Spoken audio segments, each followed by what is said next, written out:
What's going on to everybody out there in the military world, in the book world, in the real estate world, and whatever world that you're in?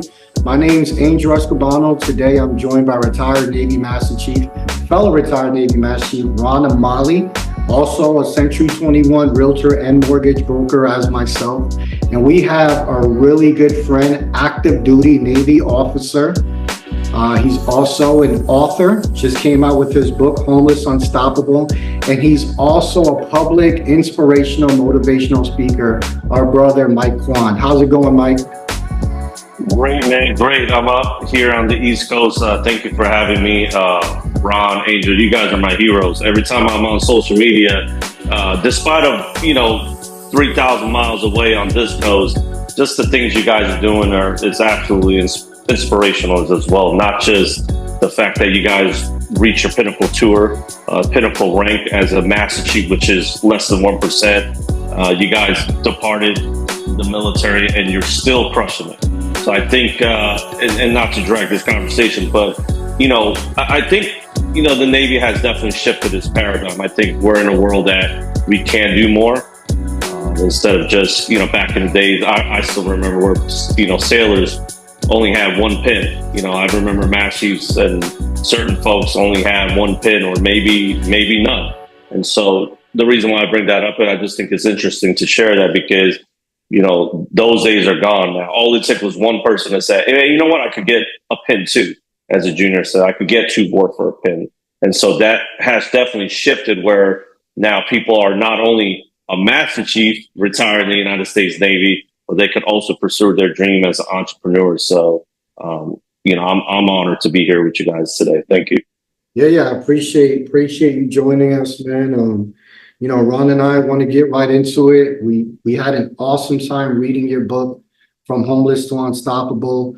Can you give us a little background before we get into the details on the book? Yeah, so it was about a year and a half ago. I was in Washington, D.C., and there was an older gentleman. He's actually a real estate professional. He and his wife, probably in the 50s, and I accidentally stumbled into him, and we were having a conversation about life and, just like life outside of the military. And he was giving me a lot of nuggets, and they were really fascinated with me. I guess the way I was and the way I communicated, and they were just like, hey, why do you have so much grit? Why do you care so much? What's your background? And by default, I was like, I'm a military guy, prior chief, LDO.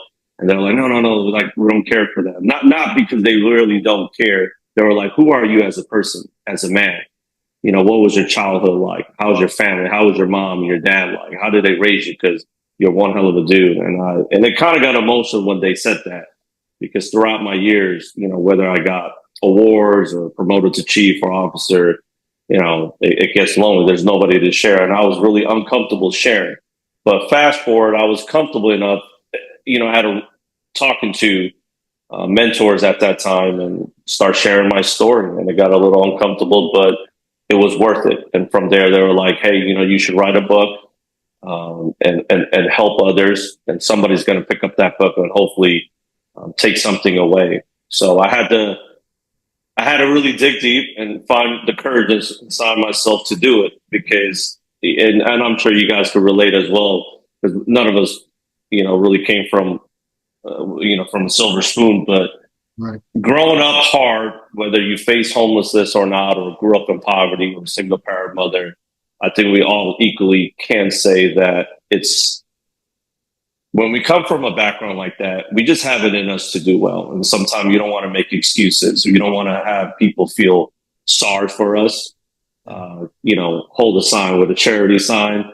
No, you just do it. You just got to do it. You don't have a choice. But along the way, we don't share our vulnerability. And so for me, it was really cool that I had an opportunity to meet the right people at the right place at the right time, to share my journey. And it was hard. I was like, there's no way I'm going to write this book in front of, and publish it to the world, especially on Amazon, on a large platform like that.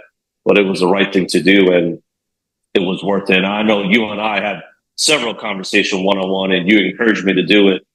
So it's not just that one mentor. There was about 4, 5, 6 other people in my life that only knew that I was, writing the book from start to finish. And even you, Angel, like, I appreciate you were like motivating me to do it. So, yeah, that's that. Yeah, absolutely. Brother, first and foremost, I just want to thank you for the opportunity, not only sharing your story with us, but coming from a third world country to America, I could definitely relate because when I read your book and from homeless and how you made the difference with the children you're with, it touches my heart because I came from a third world country. So I know how life is. I wasn't homeless. I had both my parents with me, but I can definitely relate because there's a lot of folks that I grew up with in the Philippines that there's a few of them that are homeless. So I just want to ask you, because from being homeless to joining the world's greatest navy, to becoming a chief, to becoming an officer and getting a master's degree, what's the pivotal moment that says, you know what, I need to turn myself around and get this stuff together? You know what I mean? Like, what hit you? When was that time? Right. No, I appreciate the question. So, I mean, it's, I call it like the compound effect. One thing led into another, and eventually I gained a lot of confidence throughout the years. So it became easier towards the end. But the very first pivotal moment that I could think of, and I wrote it in the book, is actually the pizza guy. He was the worst guy that I met probably in my life, but he was also the best mentor because in that moment he threw. I watched him as a 12-year-old kid just eating that slice of pizza, and he came out. He got down to his crust, and he basically was getting ready to like toss it away in a brown bag into the trash can in Manhattan, New York. And I remember approaching him saying, my mom left me. I got nowhere to go. Can you give me this? I just want the leftover. And he looked at me like I was absolutely just a waste of his time, and, looked at me like I was a peasant, and he threw it in the trash can. And so I still remember that day like it was yesterday. It wasn't that I had a physical, I was disabled. I had a physical disability. It wasn't because I couldn't physically reach inside of the trash can. But I really looked at the trash can and I was like, you know what? I'm worthless, man. I really don't believe it. Of course I don't deserve it. Why should I? Like, my mom left me. My own people abandoned me from the streets of the hood. Like, nobody's here for me. The church we used to go to, like, they abandoned me. So my thought process was like, no, he's right. And it sucks at that moment. But, fast forward when I went back into the warehouse, I started talking to myself. And the more I was talking to myself, I felt really, really like sad about the situation. And when I travel and I speak, I always tell that to people when they ask me the same question that you asked, Ron. I think the number one thing the conversation you have to have is with yourself. That inner voice, that one-on-one conversation matters a lot. And I start saying things that were crazy. Like for instance, like, man, Mike, you're so pathetic. What are you doing? Why are you sitting here? Your mom's not coming back. Let's go do something. And then I was like, well, I'm scared. Like, I don't like going out there and hustling. I'm scared. I don't want to do that. And eventually I got to the point where I said to myself, you know what? Nobody's going to give you a box of opportunities. Like, you better do it. And I saw all those other kids just sitting there shivering around, just waiting for magic to happen. And it was really sad. So one day I made a decision to go out there and to help those kids and bring back food. And when I saw that joy in their eyes, it was just like, okay, I can do this. And along the way, it taught me a valuable lesson that nobody's going to give you a free pass in life. You better do it on your own. And along the way down the road, the very first option that I ever had between option A and option B was when I finally got arrested. I went into foster care, and pretty much I missed all the years of high school till my last year, senior year. And I remember meeting the counselor, and the first counselor was like, hey, you might as well go get your GED because you're never gonna make it. It is what it is. So the second counselor comes out and she basically explains the process of, hey, you missed 3 years of high school. So there is a way. Obviously, public school is not going to pay for it. But if you go to night school every day, if you take like almost 16 classes a day, throughout the regular year, and then you take summer school, then you will be able to graduate high school and get a diploma. It's nearly impossible, but it's doable. And so I remember, like, even you and I, Ron, we had a conversation the other day about we come from a place where 99.9% we have an opportunity to fail. And if you give us 0.1% chance, it's over. And to me, it's like the fact that I had a chance, even though it was a 0.1% chance to be successful, in that moment, I was like, this is the first time I get a choice in life. So I'm so glad I took the hard route. What was free for other people, I'm so glad I had to work 10 times harder than everybody else to do it. And in that moment, it gave me hope that you talked about college degree. It gave me hope that, you know what, if I could do it, if these guys had 4 years to go to high school to get the same diploma, then just imagine if I had a fair share from ground zero as an 18-year-old and I could get my bachelor's, where would I be? And then it was the same thing. Joining the military was the same thing. I saw somebody with a word for a pen. I'm like, well, what does it take to get that? Yeah. They're like, oh, it's hard. Well, what's hard? Oh, man, you got to have to stay up and, study hard. Cool, got it. Somebody was making master's degrees hard. Like, what's so hard about it? And then eventually, I think it compounded over the years. And I felt like, you know what? If I can do this hard thing over and over and over again, I have an opportunity to do more. So let me ask you this. All those adversity was ahead of you. Is there any support system you had that cheered you on? Say, you know what, Mike, you could do it. If anybody else, if they fail, you could do this. Because you face a lot of adversity. And, the funny thing about adversity, it builds character, right? So do you have any support system that cheered you on, that tells you, you know what, you can make it? In the initial moment, I think anybody that has faced adversity can attest that or agree that you don't have a cheerleader. True adversity, nobody's going to be there in the corner and say, keep on going. Nobody's whispering in your ear. Nobody's giving you a pat on the back. Nobody's giving you the charity. But down the road, I did find it interesting that I met some amazing people that gave me hope and that did cheer me on. My foster care parent, Bob, when he took me in, just the kind words when he was like, hey, you're going to go far in life. You have an opportunity to do well. Just because, you grew up in poverty and your mom left you doesn't mean that you're going to be stuck in this type of circumstance forever. And I remember hearing those words. It was like so refreshing. That was the first guy that has ever said anything positive to me. Then the second high school counselor.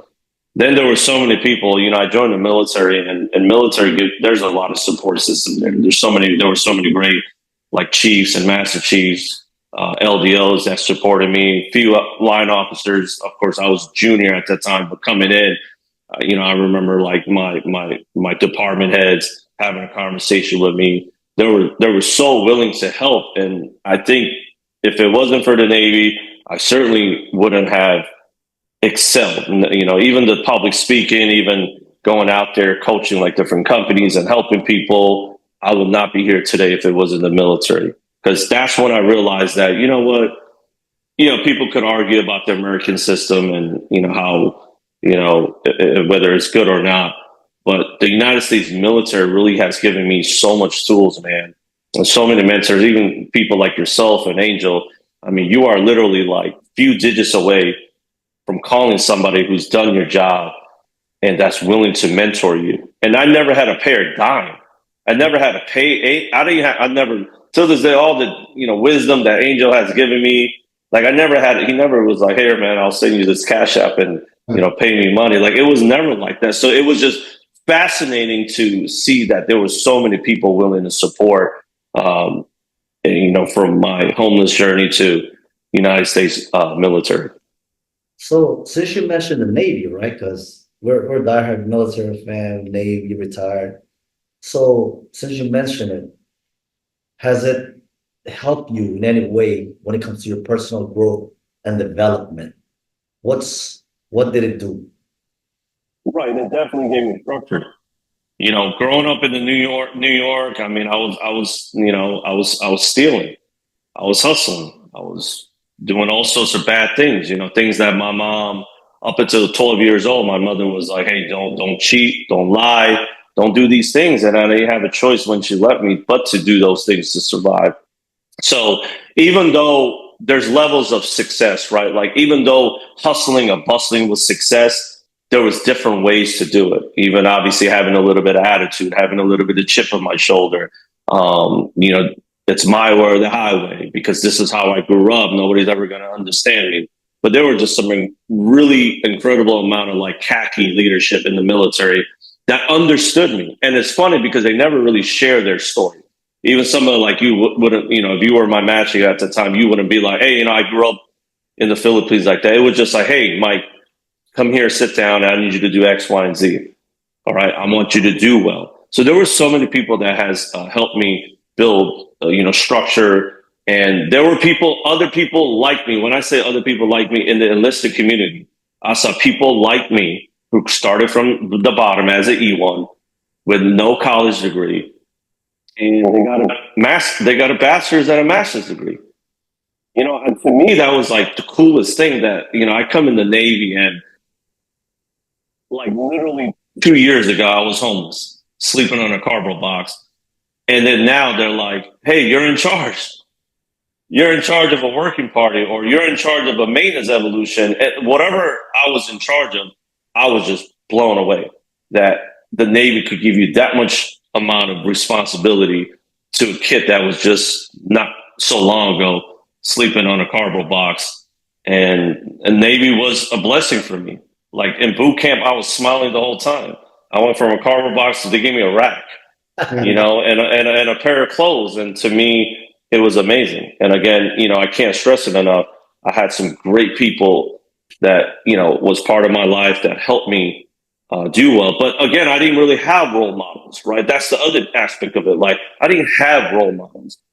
But also at the same time, I just saw these guys doing well that I know for a fact that started from E1 like myself and made Master Chief or made LDO captain. It was just like, man, it's crazy. Like I want to be like them. For the first time ever in my life, I was like, I want to be like something. I want to be part of something.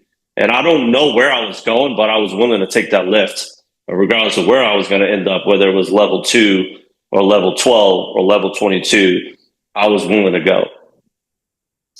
So, Mike, since we're doing this interview and we're gonna have a lot of folks listening to this, and we might have some audiences that are probably stuck or they feel like they're hopeless and they got nothing going on in their life. You know, since we're here to try to inspire folks and that they could be somebody, what's your biggest advice for these folks that are listening right now that they feel frustrated in their current situation, whether they're civilian or military, it doesn't really matter. It's just because you've been to both sides. What advice can you give these folks that are feeling frustrated and stuck that they don't have anything else in life that they think the world is over for them? Right. So, I had an opportunity to speak in one of the high schools about 6 months ago. And I told them the same thing, like, it's okay. I'm actually one of the first person that would ever say the excuses are valid 100%. Yes, you're poor. Yes, you're disadvantaged. Yes, you grew up in the hood, or yes, you got a divorce. Yes, you got done wrong. Yes, you broke out or you got out of a bad relationship. Yes, it's not fair. I get it. All those things are extremely valid. But the difference is when you wake up in the following morning, you realize that, you didn't move an inch of distance, meaning you're still at the same place. And so I shared to people calmly that, you can't have emotions and progress. You got to have one or the other, right? So if you're caught up in your emotions, you're not going to move forward. So yes, the pain sucks and the suffering is there and you want to be healed. And I get all those emotions. You're a human. That's why I tell people, it's okay to feel that way. There isn't one person that's a human no matter how great of a leader they are, they're not going to feel it. So number one, I would tell them, Ron, is it's okay to feel that way. It's okay. But instead of trying to stay stationary, try to move forward, right? Like turn your pain into a reward. Get something out of it, right? Because in that moment when I was homeless and my mom left, that was the same situation. I sat there over and over and over again, complaining and feeling sorry for myself and sorry for the situation. But then I realized that, you know what?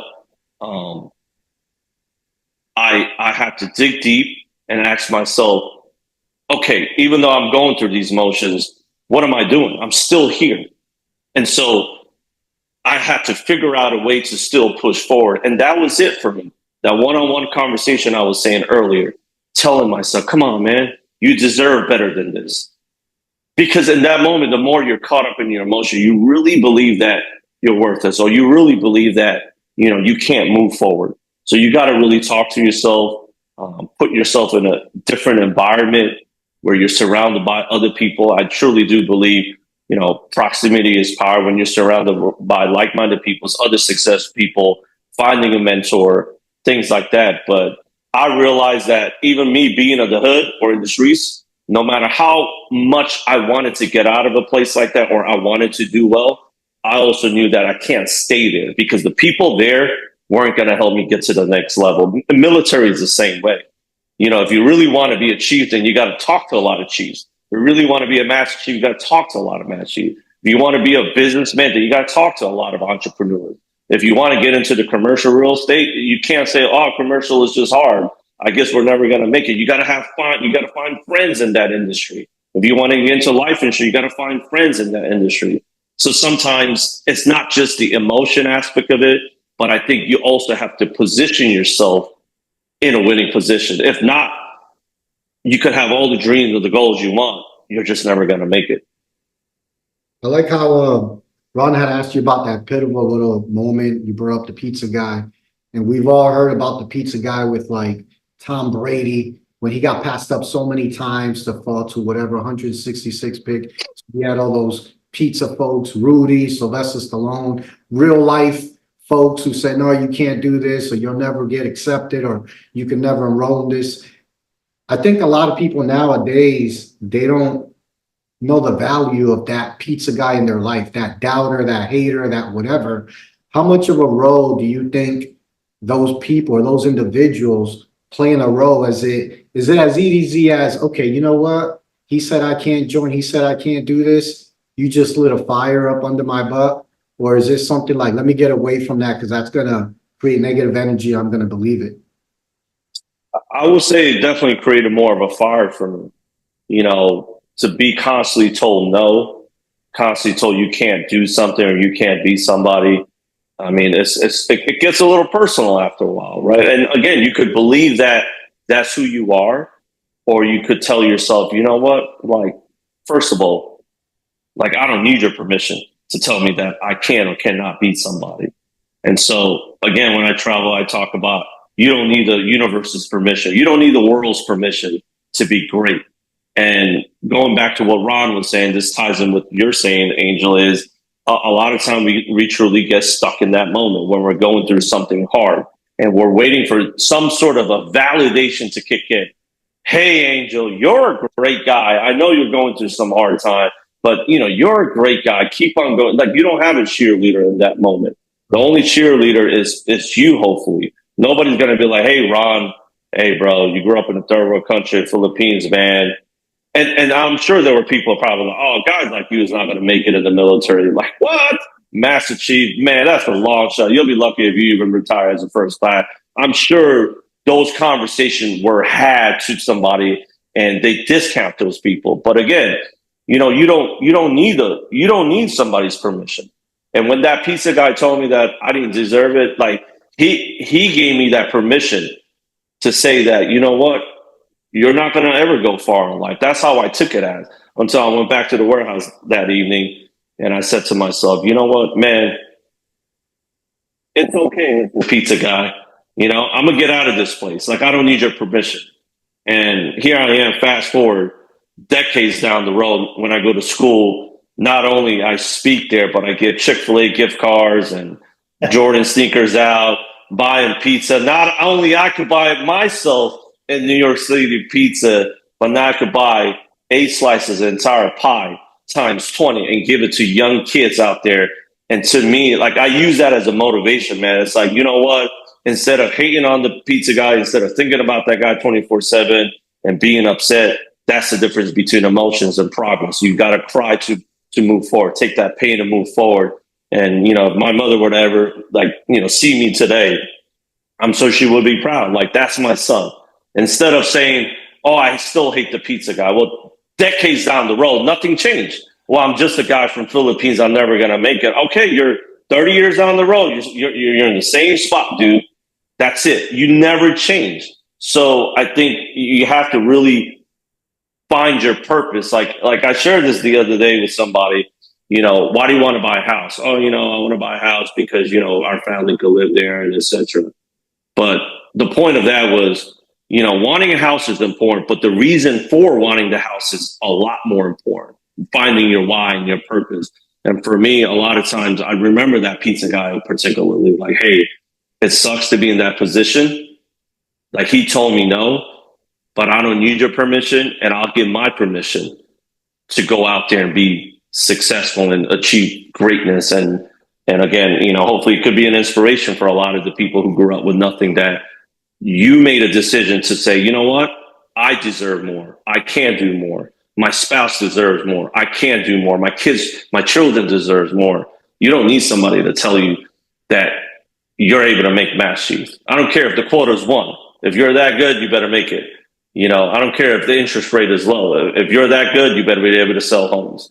And I think I gained that over the years. And it wasn't easy the first time, the second time, the fourth time, the fifth time. But over time, it compounds, just like Kobe Bryant. Like, the first time he practiced, I'm sure it was difficult. Tom Brady, the first time he had to win a Super Bowl, I'm sure it was difficult. But over time, it compounds. It actually becomes easier. It's like, oh, I already know exactly what to do. No different than you guys, right? You had a stellar master's career. You were the cream of the crop guys. So when you transition into the real estate world, it's like, you know what to do. All right, cool. It's hard. Okay, like, I don't care about what's hard. I know exactly what I need to do. I need to find me a mentor. I need to wake up earlier than everybody else. And last but not least, I give myself permission to be great. I don't need somebody to tell me whether I could sell a home or not to military families or not. So I think that's a very important piece for people to take away. I think it's 30 minutes limit, bro. Oh, it's You limit? have to redo it again. Okay. Mike. No, you're good. Oh, is Yeah, it yeah. running? Yeah, I think there's like 9 minutes left. Oh, okay, cool. Perfect. So you mentioned inspiration, right? So everybody knows success is measured different ways, whether it's financial, health, wealth, religion, family, and all that stuff, right? So you are considered definitely a success, from homeless to becoming an officer in the military, from writing a book and all that stuff. So now, since you're so successful right now, the question is, how do you plan to inspire people in the future and you know, do other things, because you're already a success right now? How do you plan on doing that? Yeah, I appreciate the question. So I have one job, like, to answer that question. I'm on a mission, man on a mission. I only got one thing I want to do to the day I die, is to help people see what they can't see. As simple as that. Whether it's through a business, whether it's through self-improvement, whether it's in the military, it matters not. I want to help people see what they cannot see and what they're even capable of doing.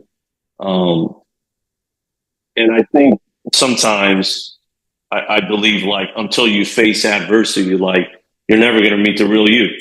Yeah. For real. Like, you really got to go through adversity to really figure out who you really are. And so when I travel and I see people, I say, it's okay, man. It's okay to go through adversity. It's okay to go through issues, because that's what's going to thicken you up and make you a better person. And so many people have these great dreams and goals. And I would love for every people in the United States and everybody in the world to pursue their dreams. But sometimes, there's some obstacles in their ways, and they stop. All of a sudden they shut down. So when I travel, that's my goal. I want them to be able to see what they can't see, and then number two, I want them to tell themselves that, hey, I can do this, help them find mentors, help them find some sort of inspiration to do well. And really, in a nutshell, it's like, hey, if I can do it, a young skinny kid from New York City once upon a time, a guy that was homeless, a mother left me at a young age, the same guy that lived in abandoned buildings, eating out of trash.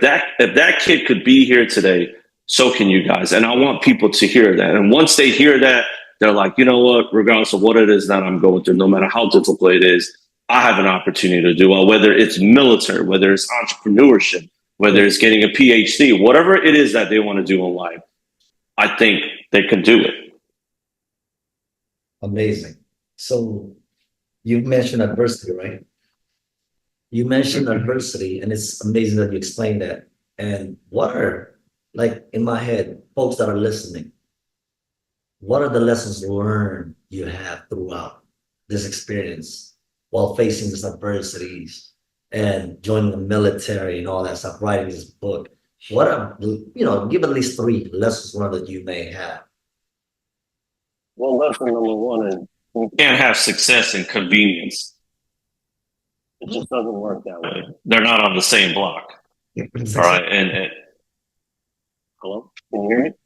Yeah. You say you can't have inconvenience at the same time? Yeah. So the first lesson is you can't have success and convenience at the same time. It just won't work that way. And if you want success, vulnerability is there. There's a lady that has her PhD, and she does lots of research. She interviewed over 1,000 special operation forces, and that's including Navy SEALs, Green Berets, all the military special op forces, right? And so, long story short, out of all of them, not one person said I didn't have some sort of fear or felt vulnerable going into doing crazy missions out there. Meaning every one of them, all 1,000 of them said I was vulnerable at one point. So the bigger the success is, the bigger their, the achievement is and things you have to try to accomplish. I fundamentally believe that the risk is that much higher, and the fear is going to be there. So it's to get people to understand that it's okay. Again, just like emotions and progress is, in order for you to be successful, you have to be vulnerable, because you're going to have to risk something. You're going to have to risk something, and you're going to have to sacrifice. So if you don't get it through your head, you're never going to understand that. So that's part of the reasons of why I like traveling and speaking to people, and even writing this book, is letting people know that in order for you to have this, you have to have this. In order for you to have this, you can't have this. And as simple as that. If you really want to be successful, you can't be convenient. It's not on the same block. It's not in the same area code, right? In Adversity Boulevard, guess what? In Adversity Boulevard, if you really want to do well, you can't think of contingency plans. So that's the last thing I'll say. In Adversity Boulevard, there is no contingency plan. Like, where do people do that at? Like, that's a luxury. Oh, I have a backup plan. I mean, it must be nice, dude. Like, I didn't have a backup plan. And if you really want to be successful, you can't program your mind with a backup plan. Well, if I don't pass this license, when can I go back? Like, what if this, or what if that, or if I can't make stuff, what happens? Oh, if I don't make chief this year, then what happens? Like, do I got to wait another year? Like, a lot of people will say that, right? And I'm not saying, like, don't have a plan, because of course there's some things you want to have a plan, but your mindset is like, it has to be do or die. And I learned that from going from homeless to here. Like, you better have that grit. You better have that do or die mindset, contingency plan. Like, ain't nobody got time for that. Every day is literally, you got to put in all the effort to be successful. Oh, I want my family to have 3 meals a day. Well, what's the contingency plan? What if they don't eat? I guess they'll be okay for 3 days. before they start really, really complaining and ask for divorce, right? So it's the same concept, you know, like you want to make sure that you literally have the mindset of I'm all in, you know. So anything that I did in life, I mean, to this day, even getting my master's degree or writing a book, it's like I set a deadline and I said, no matter what, I'm going to do it, even if I got to wake up earlier than everybody else. Because Kobe Bryant said that. In NBA, in high school, everybody was practicing one time. So he woke up, you know, and he was like, okay, I guess I'm practicing twice, more than the rest of the people. Then he went to the NBA and he realized that all the professional athletes were practicing twice a day. So he was like, I guess I'm practicing 3 times a day. And then just when you think like, okay, enough is enough, that's like top tier. Then when he won the championships, but one of the games, it was like obviously out of 7, one of the game he missed a 3-pointer, the last 3-pointer, even though, and the crazy thing is not that he missed and they lost. He missed and they won. And he still went back to the gym that day, called his personal coach and said, hey man, meet me there at 2:30 because I got to figure out how to make that 3-pointer. And so to answer your question, I think you're going to need all of those 3 things. And those are the 3 things that I took away. You know, if you really want success, you know, and parts of it, a lot of the successful people, including like yourself, if you really do it the right way, you get to a point where you learn how to be comfortable in an uncomfortable position. Your body just becomes, your body just becomes numb. Like, oh, even though, oh, I know this is supposed to feel uncomfortable. I know it's supposed to feel awkward. I know I'm supposed to learn new skills. I just got my license. I know it's supposed to feel challenging, but those that have compounded for so many years, like just pushing through the grit, eventually they learn how to be comfortable in an uncomfortable position.